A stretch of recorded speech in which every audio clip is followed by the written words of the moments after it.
السلام عليكم ورحمة الله وبركاته. بعد اعتزاله اللعب الدولي، ها هو أوكيجا يجد الضوء الأخضر من جانب المدرب الجديد بيتكوفيتش. بعد عدم تألق ماندريا وعدم وجود البديل الجاهز والمتمرن للرايسنبولحي المعتزل حديثا، ها هو ألكسندر أوكيجا يتلقى الضوء الأخضر للعودة لتمثيل الخضر.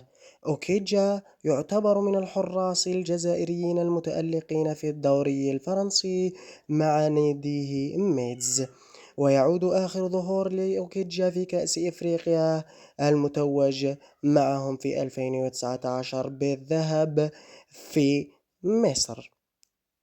رأيكم جماهيرنا الأعزاء، هل سيعود أوكيجا للمنتخب أم أن هذه التقارير كلها كذب؟ بيتكوفيتش أكيد يوازي الجزائرية. ماندريا لم يقنع، وزغبة تراجع مستواه، وأوكيجا ذاهب ولم يتغير مستواه، ومستواه عالي جدا.